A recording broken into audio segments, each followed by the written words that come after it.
Hospital में भी यही चीज़ बोली कि हमारा कोई कुछ नहीं बिगाड़ सकता, तेरी एमएलसी मैं नॉर्मल करा दूंगा। अगर इसका हम विरोध करते हैं तो हमें गाली गलौज देते हैं। उसको बोलते हैं कि तुम्हारे कपड़े फाड़ दूंगा, तुम्हारी इज्जत लूट लूँगा, बहुआ की भी इज्जत लूट लूँगा, तुम काम मुँह दिखाने लायक नहीं रहोगे। थाने में जाती हूँ तो थाने वाले एसआई बोलते चल यहाँ से नहीं लगते तुम्हारी। कोशिश की कि हमारी एफआईआर दर्ज हो जाए और अब तक हमारी एफआईआर दर्ज नहीं हुई है। आज 18 तारीख हो चुकी है। राजधानी दिल्ली के रड़ौला थाना इलाके से एक ऐसी खबर सामने आ रही है जिसे देखकर खाकी वर्दी से आपको डर लगने लगेगा। मामला है रड़ौला थाना इलाके के बक्करवाले का, जहां दिल्ली पुलिस में तैनात हेड कांस्टेबल दिनेश अवैध तरीके से कोरियर की फैक्ट्री चलवाते हैं, जिससे इलाके में शोर ज्यादा होता है। और जब आसपास के लोग इसका विरोध करते हैं तो हेड कांस्टेबल दिनेश एक युवक पर धारदार चाकू से कई बार जानलेवा हमला करते हैं। युवक गंभीर रूप से घायल हो जाता है। तब भी आरोपी दिनेश लोगों से कहता है, मेरा कोई कुछ भी नहीं कर सकता, क्योंकि मैं एक डीसीपी साहब का ड्राइवर हूं। और जब पीड़ित परिवार एफआईआर दर्ज करवाने के लिए रड़ौला थाना जाते हैं तो वहां भी एक पुलिसकर्मी अमित आरोपी दिनेश को बचाते हैं और पीड़ित परिवार के साथ अभद्रता करते हैं।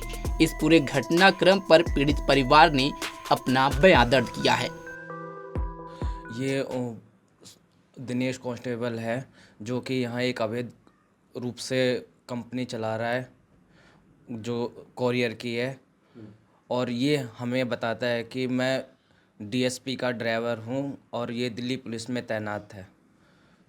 और 15 तारीख को सुबह 7:15 बजे इन्होंने मेरी मम्मी को गाली गलौज दिया और मैं मम्मी का बचाव करने आया तो इन लोगों ने मुझ पर भी हमला कर दिया चाकू से।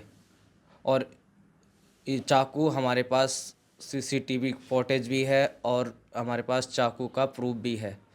और मैं हॉस्पिटल गया और इन लोगों ने हॉस्पिटल में भी यही चीज़ बोली कि हमारा कोई कुछ नहीं बिगाड़ सकता, तेरी एमएलसी मैं नॉर्मल करा दूंगा। इन लोगों ने मेरा कोई भी कुछ भी नहीं किया। अब आपने पुलिस को कॉल किया, पुलिस का क्या कहना है? पुलिस को कौन हमने सा थाना है? ये रनोला थाना है। हमने कोशिश की कि हमारी एफआईआर दर्ज हो जाए और अब तक हमारी एफआईआर दर्ज नहीं हुई है। आज 18 तारीख हो चुकी है और आज तक हमारी कोई एफआईआर दर्ज नहीं हुई है। आप पे जो हमला हुआ है वो जानलेवा हमला है, क्या कहेंगे? पहले से कोई रंजिश थी दिनेश से या अचानक? दिनेश से पहले से कोई रंजिश नहीं थी और अभी भी मेरे सिर में पट्टी बंधी हुई है और मुझे अभी भी चक्कर आते हैं कभी कभार और कभी कभार उल्टियाँ भी आती हैं। रनौला थाने की पुलिस को क्या कहना है? रनोला पुलिस की थाने का ये कहना है कि हम अभी कोई रिपोर्ट नहीं लिख रहे, अभी दोनों के बयान लेंगे। क्या लग रहा है, पुलिस अपना काम कर रही है? हमें नहीं लग रहा सर, अब इतने दिन हो गए अभी तक कोई भी हमारी कोई कंप्लेंट नहीं की गई है और हम डीएसपी तक भी गए हैं और वहाँ तक भी कोई कार्रवाई नहीं हुई है। जी ये यहाँ अवैध तरीके से कंपनी चला रहे हैं, ज़्यादा शोर शराबा करते हैं। कौन चला रही कंपनी? दिनेश कांस्टेबल सिपाही। अगर इसका हम विरोध करते हैं तो हमें गाली गलौज देते हैं। उसको बोलते हैं कि तुम्हारे कपड़े फाड़ दूंगा, तुम्हारी इज्जत लूट लूँगा, बहुआ की भी इज्जत लूट लूँगा, तुम काम मुँह दिखाने लायक नहीं रहोगे। थाने में जाती हूँ तो थाने वाले एसआई बोलते चल यहाँ से नहीं लगते तुम्हारी। एसआई ने गाड़ बक्की बहन चो डीसी पे के जाते हैं, लड़की चौध लड़के को गाड़ी बक्की है। तो ये सारी चीज़ें कौन बोल रहा है, कौन करवा रहा है? दिनेश कांस्टेबल बोल रहे हैं कि मैं तो डीसीपी का ड्राइवर हूँ, मेरा कौन क्या बिगाड़ लेगा। अब आपको क्या लग रहा है, दिनेश से खतरा है? दिनेश से हमें पूरा खतरा है जी, हमें कहीं भी घेर सकते हैं। ये मेरी बहू बेटियों का निकलना भारी होगा। कब की बात है? 15 तारीख।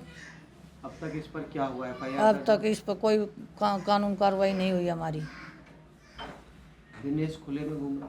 खुले में घूम रहा दिनेश। बेटे के साथ क्या किया?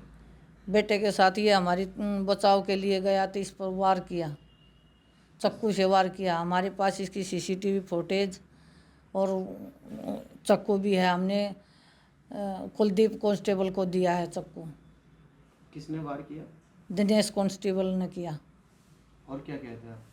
अब कहता मारूंगा, सब ने जान से मारूंगा, कर लो तुम क्या करोगे, जहाँ तक जाना चाहते हो जाओ, छोड़ूंगा नहीं। और पुलिसकर्मी पर कई सारे गंभीर आरोप भी लगाए हैं। अगर आप ताज़ा खबरों के साथ हमेशा जुड़े रहना चाहते हैं तो अभी हमारे YouTube चैनल पंजाब केसरी दिल्ली को सब्सक्राइब करें। साथ ही Facebook और Instagram पर भी हमें फॉलो करना ना भूलें। आपका समर्थन ही हमारी ताकत है। धन्यवाद।